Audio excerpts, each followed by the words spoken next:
নমস্কার।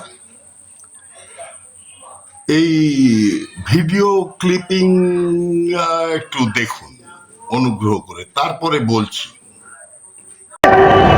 বাংলাদেশ থেকে 1.6 কোটি মানুষ মুসলমান যদি যায়, ভারত চোখের পলকে আমরা দখল করে নেব। চোখের পলকে ভারত দখল হয়ে যাবে। ইসলামের বিজয় পতাকা আমরা ভারতে উড়িয়ে প্রমাণ করে দেব। মুসলমান সর্বশ্রেষ্ঠ জাতি মুসলমান। কি মনে হলো শুনে? ঠিক আমাদের বিতাড়িত প্রাক্তন মুখ্যমন্ত্রীর ভাষা আর এই ভাষা এক না, তাই না? আরো একটু শুনুন। হয়ে ভারতকে ছিন্ন ভিন্ন করে দিতে পারে। আপনারা যদি বেশি বাড়াবাড়ি করেন, তাদের যাওয়ার পথ থাকবে না। দেখুন, হ্যাঁ, হুবহু এই কথাটাই আমাদের বিতাড়িত প্রাক্তন মুখ্যমন্ত্রী মমতা বন্দ্যোপাধ্যায়ের ভাষা এক। উনিও ঠিক সহ্য করতে পারছেন না ভারতীয় জনতা পার্টিকে এবং ভারতীয় সংস্কৃতিকে। তাই উনি নির্দিষ্ট একটি সম্প্রদায়ের ভয় দেখিয়ে হিন্দুদের দাবিয়ে রাখতে চেয়েছিলেন এবং এতদিন দাবিয়ে রেখেছিলেন। আজকে আমাদের সৌভাগ্য যে বাংলা সাধারণ মানুষ বুঝতে পেরেছিল যে আমরা কোন পথে যাচ্ছি।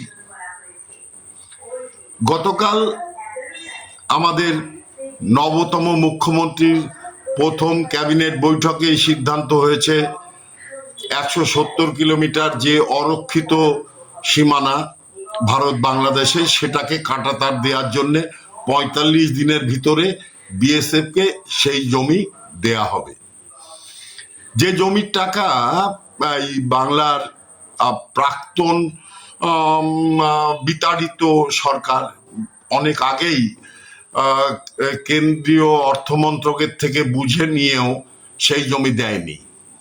এমনকি কোর্টের যে অর্ডার, হাইকোর্ট যে অর্ডার দিছিল দ্রুত জমি দেওয়ার, তাও তারা দেয়নি। তাদের উদ্দেশ্য ছিল একটা, এই বাংলাকে বাংলাদেশ তৈরি করা, এবং ওনার স্বপ্ন ছিল উনি সেই নবনির্মিত রাষ্ট্রের প্রধানমন্ত্রী হবেন।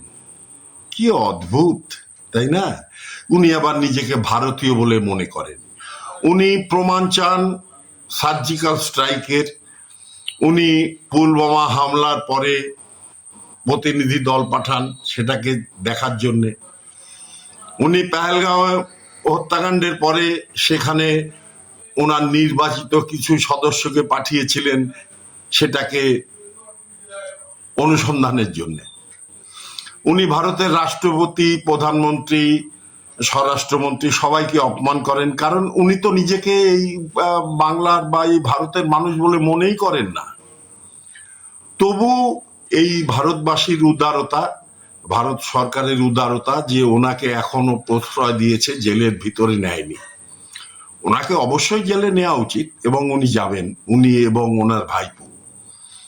ওনাদের যে অধ্যত্ত সেটা চরম সীমা অতিক্রম করে গিয়েছিল, যার সাজা ওনাদের ভুগতে হবে। দমকল মন্ত্রী সুজিত বসু তো কালকে চলে গেছেন, আরো যাবেন। আরো অনেকেই এবার ধীরে ধীরে গুটি গুটি পায়ে পৌঁছে যাবেন জেলের ভিতরে। কেউ যাবেন তিহারে, কেউ যাবেন আলিপুর সেন্ট্রাল জেলে।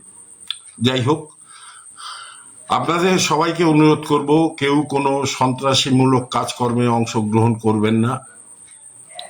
আর যারা এই ধরনের উস্কানিমূলক মন্তব্য করছে এদের চিনে রাখুন।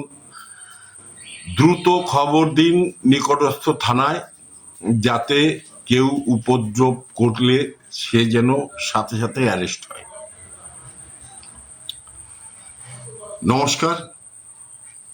ভারত মাতা কি জয়। জয় শ্রীরাম।